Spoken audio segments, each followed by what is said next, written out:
Bismillahirrahmanirrahim. Assalamualaikum warahmatullahi wabarakatuh. Alhamdulillah, pada kesempatan kali ini saya bisa membuat atau melengkapi tugas akhir ini dengan membuat video yang bertemakan tentang iman. Baiklah, iman pengertian dari bahasa yang artinya adalah percaya. Sedangkan menurut istilah, pengertian iman adalah membenarkan dengan hati, diucapkan dengan lisan, dan diamalkan dengan tindakan dan perbuatan. Dengan demikian, pengertian iman kepada Allah adalah membenarkan dengan hati bahwa Allah itu benar-benar ada dengan segala sifat keagungan dan kesempurnaannya. Kemudian pengakuan itu diikrarkan dengan lisan serta dibuktikan dengan amal perbuatan secara nyata.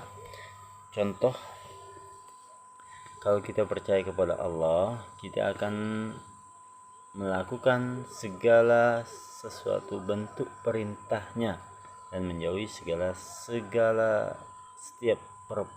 larangannya. Contohnya sholat 5 waktu. Jadi kalau kita mengaku beriman kepada Allah, kita akan menegakkan sholat. Begitu juga dengan puasa, zakat, dan ibadah-ibadah lainnya. Artinya kalau kita sudah menentukan kita beriman kepada Allah, kita akan melakukan semua perintahnya. Bukan sebaliknya, mengaku beriman tapi tidak melakukan apa-apa. Ini menyalahi dari kata atau pengertian iman itu sendiri. Adapun dalil tentang iman, bismillahirrahmanirrahim. Innamal mu'minuna alladzina idza dzukirallahu wajilat qulubuhum wa idza tuliyat 'alaihim ayatuhu zadatuhum imanan wa 'ala rabbihim yatawakkalun. Yang artinya sesungguhnya orang-orang yang beriman ialah mereka yang bila disebut nama Allah gemetarlah hati mereka. Dan apabila dibacakan ayat-ayatnya bertambah iman mereka karenanya, dan hanya kepada Tuhan mereka bertakwa kepada Allah. Subhanallah, ayat ini menandakan kita bahwasanya jika kita dikatakan orang yang beriman, maka bila disebut nama Allah gemetarlah hati mereka.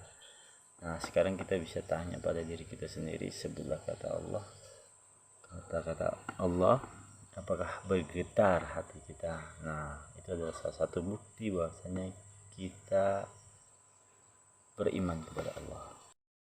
Nah, lawan kata dari iman adalah kafaro, yang artinya perbuatan yang melahirkan dosa besar.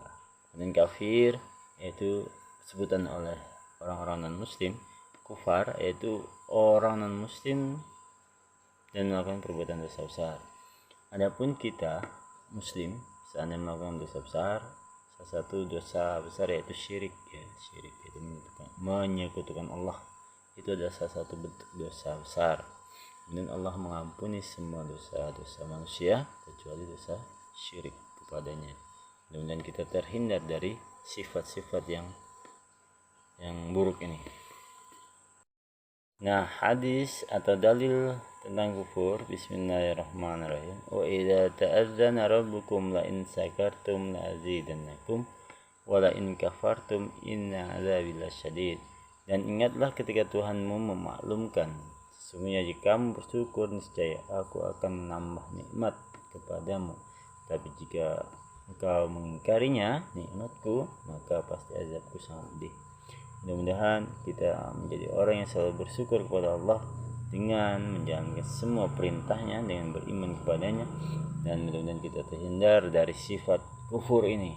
Karena sifat kufur ini adalah contoh orang-orang yang tidak tahu diri, tidak tahu tentang arti keimanan.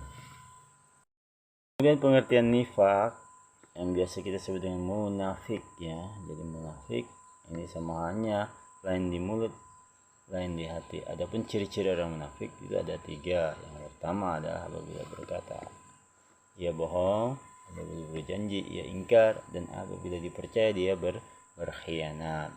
Adapun dalil tentang orang munafik ini, bismillahirrahmanirrahim. Idza ja'akal munafiquna qalu tashhadu innaka larasulullahi wallahu ya'lamu innaka larasuluh wallahu yashhadu innal munafiqina lakadzibun. Yang artinya selanjutnya adalah perbuatan syirik. Syirik menurut bahasa bisa diartikan dengan persekutuan, bisa juga diartikan percampuran antara dua hal. Jadi syirik itu adalah salah satu bentuk dosa yang paling besar, atau syirik dalam artian lain adalah menyekutukan Allah dengan sesuatu yang tidak sepantasnya dengan Allah. Maka syirik ini adalah suatu perbuatan yang sangat dibenci oleh Allah Subhanahu wa taala. Macam-macam syirik.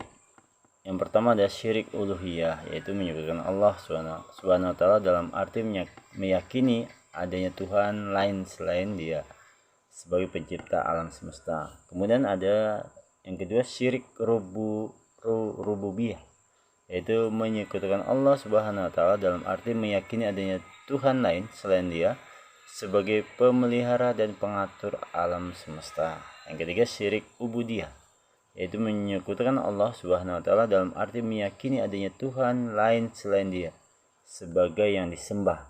Dengan kata lain, seorang menyembah Allah Subhanahu wa taala sekaligus menyembah Tuhan-Tuhan lainnya. Mudah-mudahan kita terhindar dari sifat-sifat syirik ini, baik syirik yang tampak maupun syirik yang tersembunyi. Bismillahirrahmanirrahim.